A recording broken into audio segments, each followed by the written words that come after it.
welcome back to my YouTube channel. ඉතින් ඔයාලා මගේ channel එකට අලුත් නම් මම රුෂි. ඉතින් හැමදාම vlogs අරගෙන ආපු මම අද study vlog එකක් අරගෙන එන්න හිතුවා. ඉතින් exam කරන්න ඉන්න නංගිල මලේලට O level A level විතරක් නෙමෙයි exam term test උනත් කරන්න ඉන්න නංගිල මලේලට තියෙන ප්‍රශ්නයක් තමයි පාඩම් කරන්න තියෙන කම්මැලිකම. ගොඩක් වෙලාවට රැට කොහොමද ටයිම් එක මැනේජ් කරගන්නේ, තමන්ට පාඩම් කරන්න හොඳම වෙලාව මොකක්ද කියන දේවල් තීරණය කරන්න ගොඩක් අයට අමාරුයි.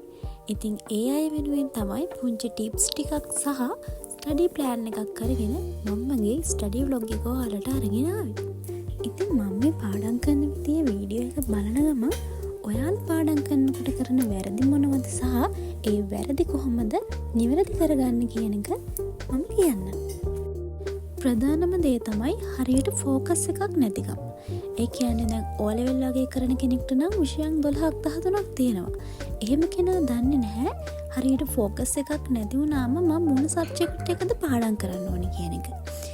ඊළඟට පාඩම් ප්‍රමාණය වැඩි වීම. එක සබ්ජෙක්ට් එකක පාඩම් 15ක් 16ක් තියෙන්න පුළුවන්. ඉතින් පුංචි කාල පරාසයක් ඇතුළත ඒ ඔක්කොම කවර් කරගන්න අමාරු වෙනවා. ඊළඟට A level වගේ කරන කෙනෙක්ට එයාගේ day to day ලයිෆ් එකත් එක්ක පාඩම් කරන්න වෙලාව මැනේජ් කරගන්න අමාරු වෙන්න පුළුවන්.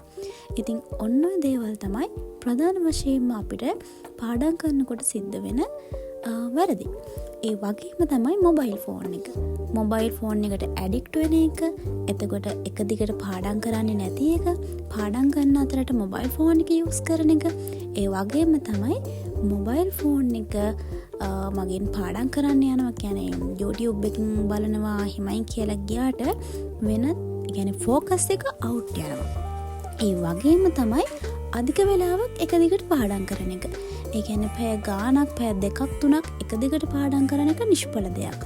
ඒ කියන්නේ විද්‍යාත්මකව උනත් තහවුරු වෙලා තියෙනවා විනාඩි 25ක් ඇතුළත එක දිගට වැඩ කරත් විතරයි අපේ ඔළුවට කරුණු යන්නේ. ඉතින් අපි කරන්න ඕන විනාඩි 25ක් පාඩම් කරලා විනාඩි 5ක 10ක බ්‍රේක් එකක් අරගෙන ආයෙමත් සැරයක් අපේ ස්ටඩි වලට ફોකස් එක දෙන එක. ඔන්න ඔය වැරදි ටික තමයි ඔයාලා ප්‍රධාන වශයෙන් කරන වැරදි. ඒ කියන්නේ ඔයාලට උනන්දුව තිබුණත් ඔයාලා පාඩම් කරත් ඒ පාඩම් කරන දේ ප්‍රතිඵලයක් නැති වෙන්න ඔන්න ඔය කරන වැරදි ටික බලපාන්න පුළුවන්.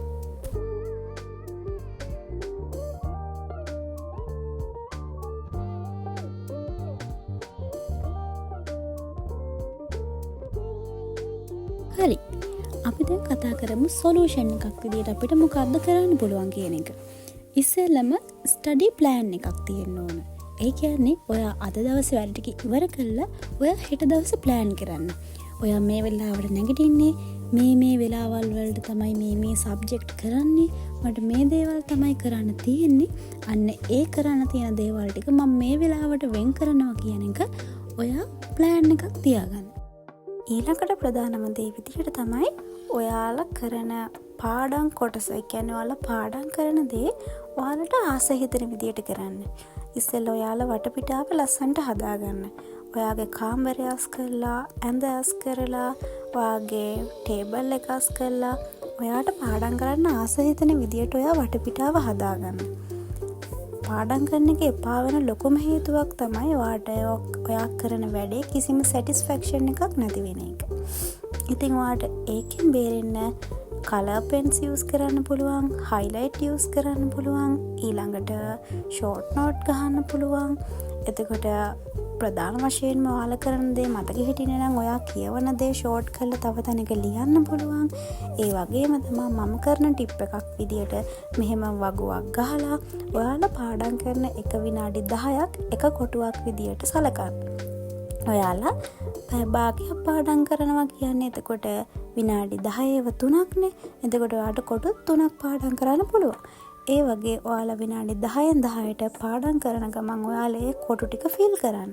එතකොට ඔයාලට නිකම් ඔයාලා පැයක් දෙකක් පාඩම් කරනකොට ඒ කොටු ලස්සනට පාට වෙලා මේ විදියට ෆිල් වෙලා තියෙනකොට ඔයාලට නිකම්ම සැටිස්ෆැක්ෂන් එකක් එනවා.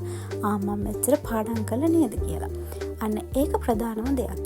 ටු ඩු ලිස්ට් එකක් හදාගන්න, ස්ටඩි ප්ලෑන් එකක් හදාගන්න. මේ විදියට කලර්ෆුල් විදියට ඔයා ඉන්න තැන හදාගන්න.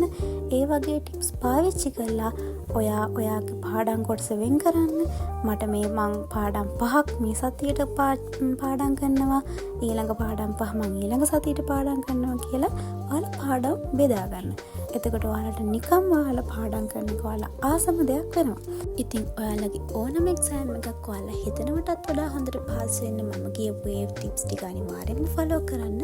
ඒ වගේම තමයි මගේ වීඩියෝ එක ලස්සන නම් ලයික් කරන්න, මම සබ්ස්ක්‍රයිබ් කරලා තියාගන්න. ඉතින් ඊළඟ වීඩියෝ එකකින් හම්බෙනකන් හැමෝම පරිස්සමෙන් ඉන්න. See you soon. Bye.